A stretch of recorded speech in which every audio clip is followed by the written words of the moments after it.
ఎదుటి వ్యక్తి నీ జీవితంలో, నీ ఆత్మీయ జీవితంలో ఎంతో ప్రముఖమైన వ్యక్తి, చాలా ప్రాధాన్యత సంతరించుకో. ఎదుటి వ్యక్తి ఎవరైనా కావచ్చు, థర్డ్ పర్సన్. ఇందాక నీకు దేవునికి ఉన్న రిలేషన్ అది.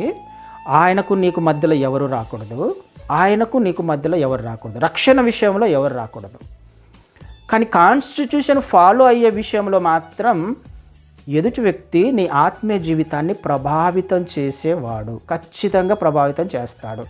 నీ ఆత్మీయ జీవితం చక్కగా ఆత్మీయంగా ముందుకు వెళ్ళాలి, ఏ డిస్టర్బెన్సెస్ లేకుండా అంటే ఎదుటి వ్యక్తిని నువ్వేం చేయాలి? ఖచ్చితంగా ప్రేమించాలి, ఖచ్చితంగా క్షమించాలి. వేరే ఆప్షన్ లేదు కదండి. ఎదుటి వ్యక్తిని నేను ప్రేమించకపోయినా, క్షమించకపోయినా ఆయన నియమం ఏం చెప్తుంది? ఆయన కాన్స్టిట్యూషన్ ఏం చెప్తుంది? నన్ను ప్రేమించకపోతే, లేకపోతే నీ సహోదరుని నువ్వు క్షమించకపోతే నేను నిన్ను క్షమించను. లేఖనాలు ఉన్నాయి కదా. నేను చెప్తున్న మాటలు కాదు ఇవి. నువ్వు ఎవరిని క్షమించకపోయినా ఆయన క్షమించడు. ఆయన క్షమించకపోతే నేను ఆయన నియమాన్ని పాటిస్తున్నానా? ఖచ్చితంగా పాటించట్లా. పాటించకపోతే నేను ఏ విధంగా నిత్యత్వానికి వెళ్తాను? ఏ విధంగా నేను ఆయన మార్గంలో నడిచినట్టుగా ఉంటుంది?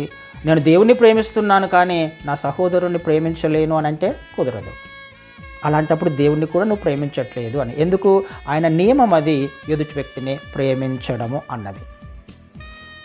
ఖచ్చితంగా జ్ఞాపకం చేసుకోవడానికి ప్రయత్నం. ఎదుటి వ్యక్తి, సహోదరుడు, పొరుగువాడు, చుట్టుపక్కల ఉన్నవారు ఎవరైనా కావచ్చు, నా జీవితంలో చాలా ప్రముఖ పాత్ర పోషిస్తాడు. ఆ వ్యక్తి నిన్ను, నన్ను, మనల్ని నరకానికి తీసుకువెళ్ళే అవకాశం ఉంది.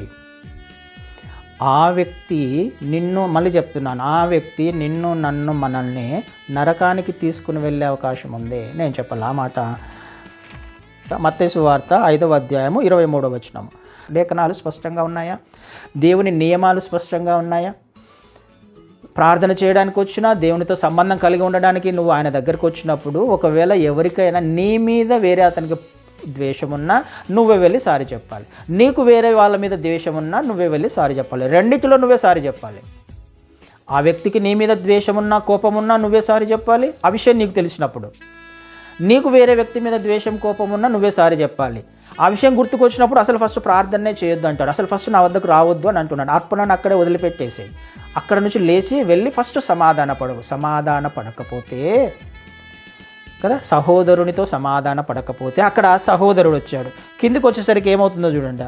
25 వచ్చినసరికి, 25 వచనంలో నీ ప్రతివాదితో నువ్వు త్రోవలా ఉండగానే సమాధానం. సహోదరుడు కాస్త వెంటనే ఏమైపోతున్నాడు? ప్రతివాది అయిపోతున్నాడు. నీకు ఆపోజిట్గా దేవుని వద్దకు, అదిగో ఆ వ్యక్తి ద్వారా నన్ను దూషించాడు, నన్ను క్షమించలేదు, నన్ను హింసించాడు అని ఒకవేళ ఆ వ్యక్తి నీ గురించి ఒక తప్పుడు మాట చెప్పినట్లయితే ఏమవుతుంది? అది దేవుడు తీసుకుంటాడు. నువ్వు క్షమించలేకపోయినా, నువ్వు సమాధాన పడకపోయినా ఆ కేసు దేవుని వద్దకు వెళ్ళడానికంటే ముందుగానే నువ్వు చేయాల్సిన పని ఇది. వాద ప్రతివాదాలు ఉంటాయి కదా, కోర్టులోకి వెళ్ళకముందే చేయాలి ఇది. ఒక్కసారి కోర్టులోకి వెళ్ళింది అని అంటే దేవుడు నీ మాట వినడు. ఇక ఎందుకు వినడు? నువ్వు చేయాల్సిన పని చేయాల. అసలు యాక్సెప్ట్ చేయడు ఆయన. ఇంకా కోర్టు దాకా కూడా యాక్సెప్ట్ చేయడు ఆయన.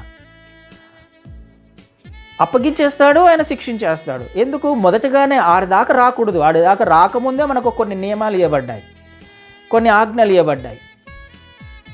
శిక్షించేస్తాడు. అందుకనే నియమాలు తెలియాలి, క్రైస్తవ నియమాలు, లేకపోతే కాన్స్టిట్యూషన్ అర్థం కావాలి. అందుకనే నీ ఎదురుగా ఉన్న నీ సహోదరుడు, నీ చుట్టుపక్కల ఉన్న నీ సహోదరులు ఎవరైనా కావచ్చు, నీ పొరుగువారు ఎవరైనా కావచ్చు, వాళ్ళతో నువ్వు ఎలా ఉండాలి? సమాధానంతోనే ఉండాలి. వాళ్ళను ప్రేమిస్తూనే ఉండాలి, వాళ్ళను క్షమిస్తూనే ఉండాలి, క్షమించాలి.